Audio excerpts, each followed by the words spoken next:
Welcome back to our foundation series. We are now going to go into the basic whip. Up to now, everything we've done has been 6-beat patterns where I take Jess from one side to the other, and then we start again. With the whip, the idea is to take Jess from where she starts down to the other side and back again. In other words, it becomes an 8-beat pattern instead of a 6-beat pattern.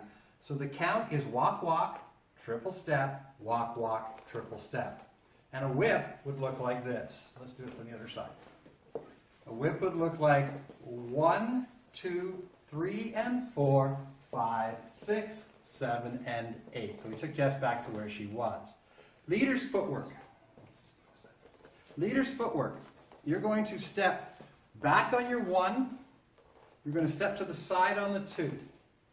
You're then going to do your triple step for 3 and 4.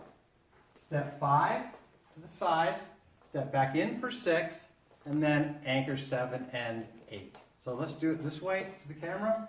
So you're stepping to the left side or like a right side pass. You're going to step 1, step 2, do 3 and 4, step across. Then you're going to go 5, back in for 6, 7, and 8. The other alternative that you have on the 2 is by stepping back and crossing over. Make sure your foot is turned in towards the slot. Turn your body in, and then you can do your 3 and 4, and then, 5, 6, 7, and 8. Okay? For the followers are going to step forward on their right, then they're going to completely turn around and face the other way on the 2.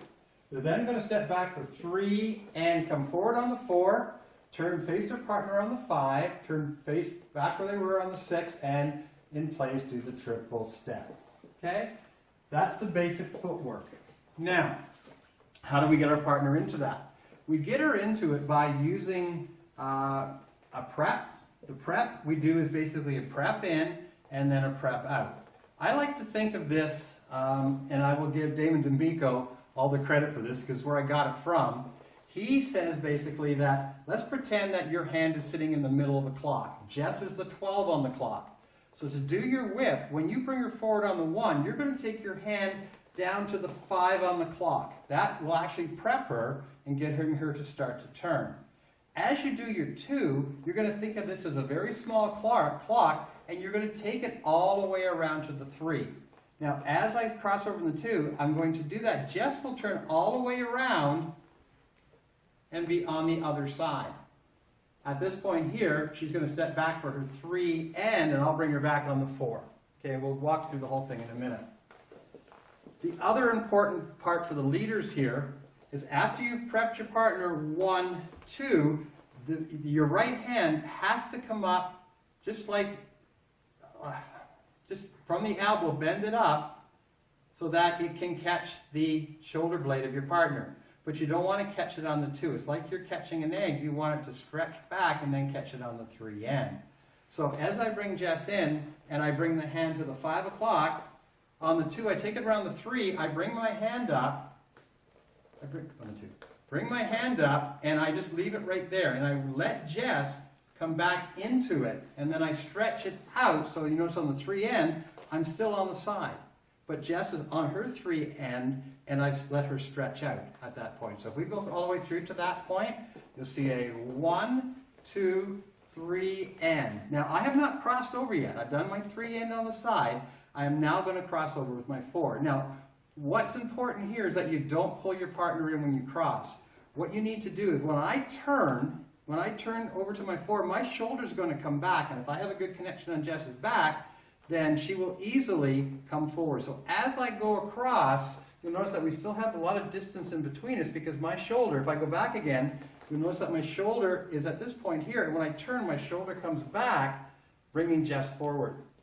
Now at this point on the 5, I'm going to turn it around just so you can see better. On the 5, I'm just going to, on my weights on my left, I'm just going to turn myself to the center, make sure that I'm stepping back with my body. Jess will come in front of me with a small step, not a big step. If you take a big step, you're going to end up past your partner, which we don't want. We want her Jess in front. So on here on the 4, she'll be in front of me. On the 6, as I turn around, I will let go of her back, and I will triple step in place. Okay? So all the way through, Do it this way. All the way through, it becomes a 1, 2, 3, and 4, 5, 6, 7, and 8. Now, just a little thing for the ladies. I want you to remember that when you turn, make sure that your head goes to the position you just came from. So when I come through, when I bring Jess through 1, she turns her head to where she was. So when I bring her back, she turns her head to where she was. That will help you rotate your body a little bit more through your whip. Dad? Yes. The other thing, can you take me to the 3M? For follows, remember to keep traveling back until you find that connection again in your shoulder blade, because that is what is going to give us the connection that will bring me forward when Larry takes his 4-step, and it will also help me match the length of his step on the 5 without overstepping. So that's what helps make the whip feel really good and be really successful. And that is your basic whip.